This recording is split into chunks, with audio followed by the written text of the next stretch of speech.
I'm writing this because I can't stop thinking about what I discovered 3 weeks ago, and I honestly don't know what to do with this information. What started as an innocent mistake has turned into the kind of secret that keeps me awake at night, questioning everything I thought I knew about the quiet man who lives next door. If you've ever wondered about the hidden lives of the people around you, this story will make you look at your neighbors very differently. My name is Ryan, I'm 28, and I live in a quiet suburban neighborhood in Columbus, Ohio. The kind of place where people wave when they're getting their mail, and everyone knows each other's dogs' names. It's peaceful, predictable, and exactly the kind of boring normal I was looking for when I bought my house 2 years ago. My next-door neighbor is a man I've known only as Mr. Henderson.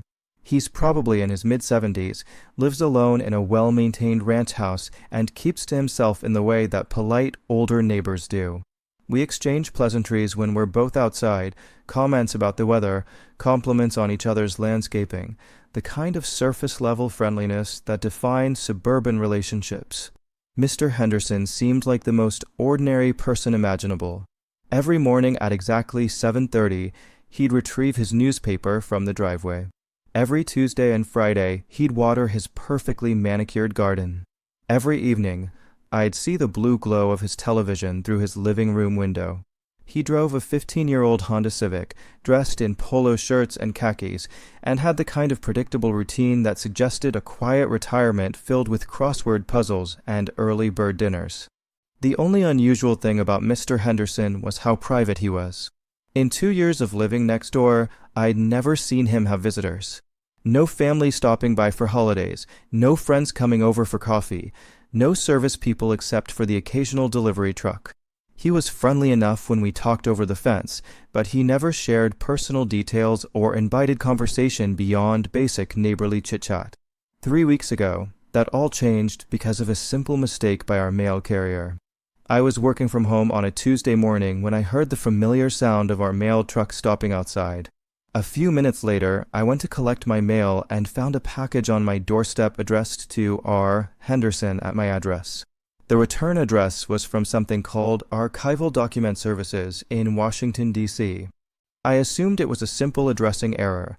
The mail carrier had probably meant to deliver it to Mr. Henderson next door, but had written down my house number by mistake. It happens all the time in our neighborhood where the houses are close together and the numbers can be hard to read. I walked over to Mr. Henderson's house to return the package, but no one answered the door. His car was in the driveway, so I figured maybe he was in the garden or taking a nap. I decided to hold on to the package until I saw him outside and could hand it over personally. But as I was carrying the package back to my house, I noticed something odd. The return address wasn't just from any document service. It was specifically from the National Archives Historical Research Division. And the package felt substantial, like it contained multiple items rather than just papers. I set the package on my kitchen counter and stared at it for about an hour. What would a quiet suburban retiree need from the National Archives? Why would historical documents be sent to someone who seemed to have no interest in anything beyond his garden and his evening TV shows? My curiosity got the better of me. I told myself I was just going to peek inside to see if there were any other identifying details that might help me figure out how to return it properly. The package wasn't sealed with tape, just a simple clasp envelope that opened easily. What I found inside changed everything I thought I knew about my neighbor. There were 3 items in the package. First, a collection of black and white photographs that looked like they were from the 1970s. Second, a yellowed newspaper clipping that had clearly been preserved for decades. And third, a handwritten letter on official government letterhead. The photographs showed a group of young men in military uniforms standing in front of what looked like a government building. One of the men in the photos was unmistakably a younger version of Mr. Henderson, maybe in his 20s or early 30s, but with the same distinctive jawline and eyes. Except in these photos, he looked serious, almost grim, in a way that was completely different from the mild-mannered retiree I knew. But it was the newspaper clipping that made my hands start shaking.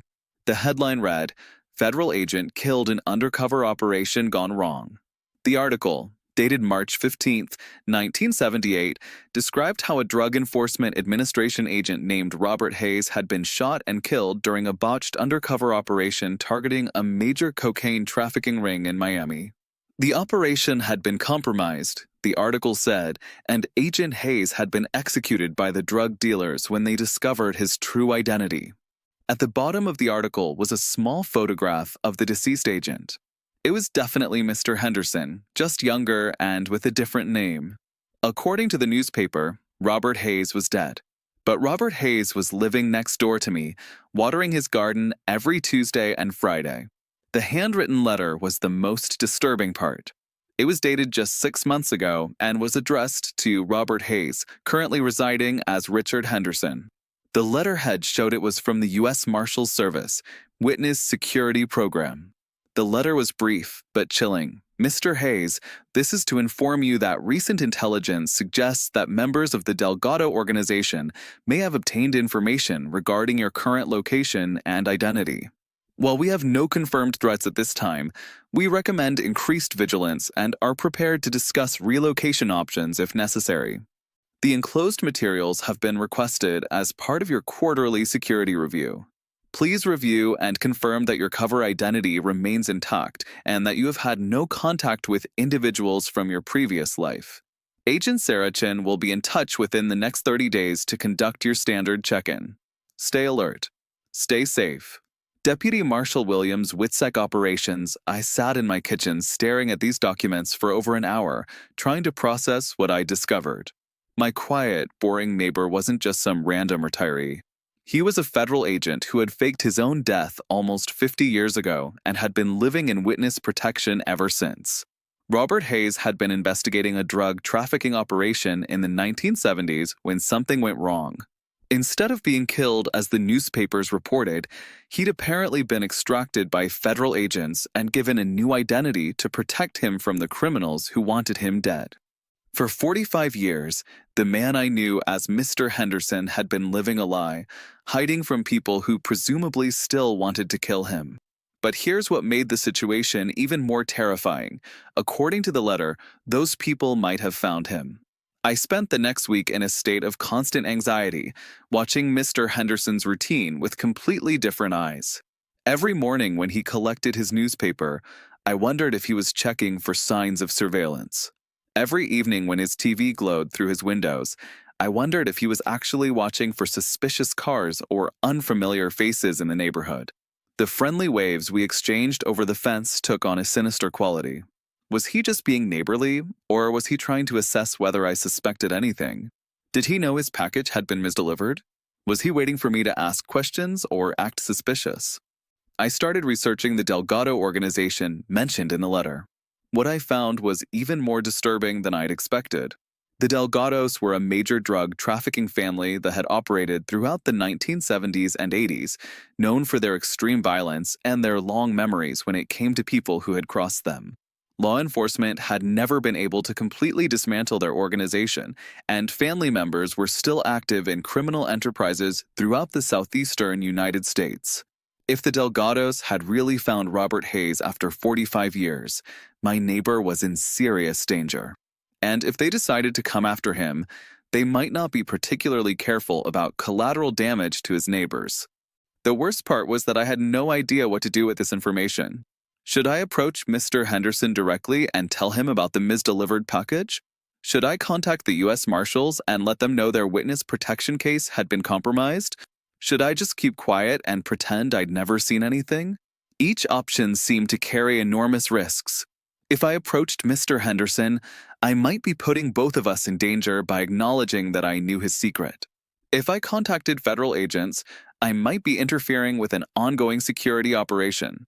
If I did nothing, I might be leaving a man to face mortal danger alone when I could have helped him. 2 weeks after finding the package, I made a decision that I'm still questioning.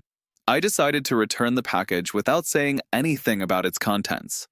I waited until Mr. Henderson was working in his garden, then walked over with the envelope and a carefully prepared story about how it had been sitting at my house because I'd been traveling for work and hadn't been able to return it sooner. Oh, "Thank you so much, Ryan," he said, taking the package with hands that I noticed were slightly shaking. I was wondering what had happened to this. He looked at the return address, and for just a moment, his friendly neighbor mask slipped. I saw something in his eyes, fear, maybe, or calculation. He recovered quickly, but I knew he understood exactly what was in that package and why it was important. "Just some family genealogy research," he said with a smile that didn't reach his eyes. "You know how it is when you get to be my age. You start getting curious about your family history." I nodded and made some polite comment about how interesting that must be, but we both knew we were lying to each other. He knew I'd probably looked inside the package. I knew he wasn't researching family genealogy. We were two neighbors maintaining a fiction that was becoming increasingly difficult to believe. Since then, I've been watching Mr. Henderson more carefully, and I've started noticing things that I'd missed before. The way he always parks his car facing the street, ready for a quick exit. The fact that he never leaves his house after dark. The security system that seems more sophisticated than what you'd expect for a quiet suburban neighborhood. Most unsettling, I've started noticing things that might be surveillance. A white van that's been parked on our street for 3 days with different people sitting inside. A man in a baseball cap who's been walking through the neighborhood at odd hours, always seeming to pay particular attention to Mr. Henderson's house. Cars that drive slowly past our block multiple times a day. Maybe I'm being paranoid. Maybe these are just normal neighborhood activities that I'm reading too much into because I now know about Mr. Henderson's situation. But I can't shake the feeling that something is building toward a confrontation that could get very dangerous very quickly. Last night, I was lying in bed when I heard a car door slam outside around 2 a.m. I looked out my bedroom window and saw Mr. Henderson loading suitcases into his Honda Civic. He was moving quickly but quietly, like someone who was trying not to attract attention. Within 15 minutes, he was gone.